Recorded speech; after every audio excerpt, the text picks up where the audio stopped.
ಅಹಮದ್ಗೆ ಲೋಕಾಯುಕ್ತ ಅಧಿಕಾರಿಗಳು ಶಾಕ್ ಅನ್ನು ಕೊಟ್ಟಿದ್ದಾರೆ. ದೋಷಾರೋಪ ಪಟ್ಟಿಗೆ ರಾಜ್ಯಪಾಲರು ಅನುಮತಿಯನ್ನ ಕೂಡ ಕೋರಿಕೆಯನ್ನ ಈ ಮುಖಾಂತರ ಮಾಡಲಾಗ್ತಾ ಇದೆ.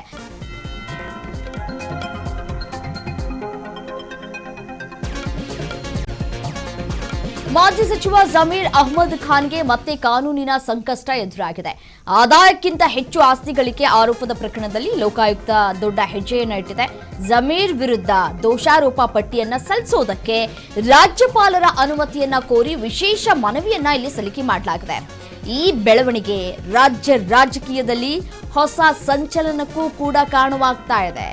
ಮಾಜಿ ಸಚಿವ ಜಮೀರ್ ಅಹಮದ್ ಈ ಬಾರಿ ಆದರೂ ನನಗೆ ಸಚಿವ ಸ್ಥಾನ ಸಿಗುತ್ತೆ ಅನ್ನುವಂತಹ ನಿರೀಕ್ಷೆಯನ್ನ ಒಂದ್ ಕಡೆ ಇಟ್ಕೊಂಡಿದ್ದಾರೆ. ಬಟ್ ಆದರೆ ಆ ಒಂದು ನಿರೀಕ್ಷೆ ಹುಸಿಯಾಗುವಂತಹ ಮುನ್ಸೂಚನೆಗಳು ಇಲ್ಲಿ ಕಾಣಸಿಗ್ತಾ ಇದೆ. ನೋಡಿ, ನಿನ್ನೆ ಲೋಕಭವನಕ್ಕೆ ಸಾವಿರಾರು ಪುಟಗಳ ದಾಖಲೆಗಳ ಸಮೇತ ಲೋಕಾಯುಕ್ತ ಪೊಲೀಸರು ಈಗ ಸಲ್ಲಿಕೆ ಮಾಡಿದ್ದಾರೆ. ಸೊ ಜಮೀರ್ ವಾರ್ಷಿಕ ಆದಾಯಕ್ಕಿಂತ ಸುಮಾರು 25 ಕೋಟಿ ರೂಪಾಯಿ ಮೌಲ್ಯದ ಆಸ್ತಿಯನ್ನ ಅಕ್ರಮವಾಗಿ ಗಳಿಸಿರೋದಕ್ಕೆ ಪುರಾವೆಗಳು ಸಿಕ್ಕಿವೆ ಅಂತ ಹೇಳಿ ಈ ಒಂದು ಮನವಿಯಲ್ಲಿ ಉಲ್ಲೇಖವನ್ನ ಮಾಡಲಾಗಿದೆ. ನೋಡಿ, ಸಾವಿರಾರು ಪುಟಗಳ ದಾಖಲೆ ಏನು ಕೊಟ್ಟಿದ್ರಲ್ಲ, ಆ ದಾಖಲೆಯಲ್ಲಿ 25 ಕೋಟಿ ರೂಪಾಯಿ ಮೌಲ್ಯದ ಆಸ್ತಿ ಏನಿದೆ ಅದನ್ನ ಅಕ್ರಮವಾಗಿ ಅವರು ಸಂಪಾದನೆ ಮಾಡಿದ್ದಾರೆ ಅಂತ ಹೇಳಿ ಉಲ್ಲೇಖ ಮಾಡಲಾಗಿದೆ. ಲೋಕಾಯುಕ್ತ ಐಜಿಪಿ ಸುಬ್ರಹ್ಮಣ್ಯೇಶ್ವರ ರಾವ್ ಅವರ ಮಾರ್ಗದರ್ಶನದಲ್ಲಿ ಎಸ್ಪಿ ಶಿವಪ್ರಕಾಶ್ ದೇವರಾಜ್ ಮತ್ತು ಡಿವೈಎಸ್ಪಿ ಎಚ್ಎಂ ಸತೀಶ್ ನೇತೃತ್ವದ ತಂಡ ಏನಿದೆ ತನಿಖೆಯನ್ನ ನಡೆಸಿತ್ತು. ಜಮೀರ್ ಅವರು ಶಾಸಕರಾಗುವ ಮುನ್ನ ಸಾರಿಗೆ ಮತ್ತು ರಿಯಲ್ ಎಸ್ಟೇಟ್ ವ್ಯವಹಾರದಲ್ಲಿ ಅವರು ತೊಡಗಿಕೊಂಡಿದ್ರು.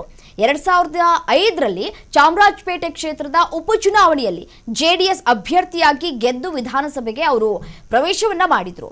ಪೊಲೀಸರು 2005ರಿಂದ 2025ರವರೆಗೆ ಅಂದರೆ ಈ 2 ದಶಕಗಳ ಆಸ್ತಿ ಲೆಕ್ಕವನ್ನ ಪರಿಶೀಲನೆ ಮಾಡಿದ್ದಾರೆ. ಈ ಒಂದು ಅವಧಿಯಲ್ಲಿ ಜಮೀರ್ ಅವರು 5 ಬಾರಿ ಶಾಸಕರಾಗಿ ಮತ್ತು 3 ಬಾರಿ ಸಚಿವರಾಗಿ ಕಾರ್ಯವನ್ನ ಕೂಡ ನಿರ್ವಹಿಸಿದ್ದಾರೆ. ಈ ಒಂದು ಕಾಲದಲ್ಲಿ ಅಧಿಕಾರವನ್ನ ಅವರು ಯಾವ ರೀತಿಯಾಗಿ ದುರ್ಬಳಕೆ ಮಾಡಿಕೊಂಡಿದ್ದಾರೆ ಅನ್ನೋದು ಗೊತ್ತಾಗ್ತಾ ಇದೆ.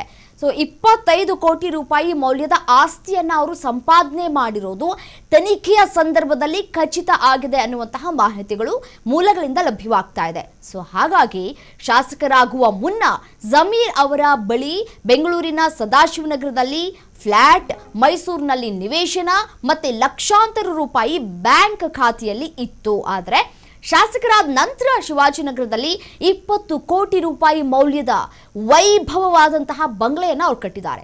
ಸೊ ಮಗಳ ಮದುವೆಯನ್ನ ಅದ್ಧೂರಿಯಾಗಿ ಕೂಡ ನೆರವೇರಿಸಿದ್ರು. ಸೊ ವಿದೇಶ ಪ್ರವಾಸ ಮತ್ತೆ ಇತರರಿಗೆ ಯಾವ ರೀತಿಯಾಗಿ ಅವರು ಹಣವನ್ನ ದಾನ ಮಾಡ್ತಾರೆ ಅನ್ನೋದನ್ನ ನೀವು ಎಲ್ಲರೂ ಕೂಡ ಗಮನಿಸಿದ್ದೇವೆ.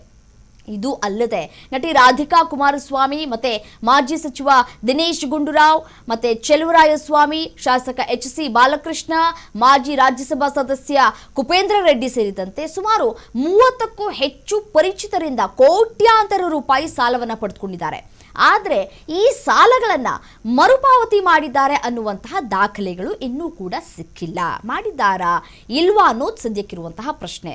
ತಮ್ಮ ಸ್ನೇಹಿತರಿಗೂ ಕೂಡ ಅವರು ಸಾಲವನ್ನ ಕೊಟ್ಟಿರೋದಾಗಿ ಲೆಕ್ಕಪತ್ರದಲ್ಲಿ ಯಾವುದೇ ರೀತಿಯಾದಂತಹ ಉಲ್ಲೇಖವನ್ನ ಮಾಡಿಲ್ಲ.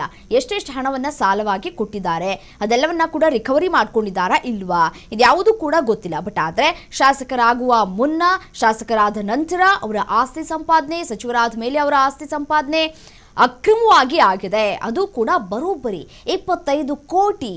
ಹೇಗೆ ಸಾಧ್ಯ ಇದು? ಒಬ್ಬ ಶಾಸಕರಾದರೂ ಆಗ್ಬೋದು ಅಥವಾ ಒಬ್ಬ ಸಚಿವರಾದರೂ ಆಗ್ಬೋದು. ಇಷ್ಟೊಂದೆಲ್ಲ ಆದಾಯ ಬಂದ್ಬಿಡುತ್ತಾ?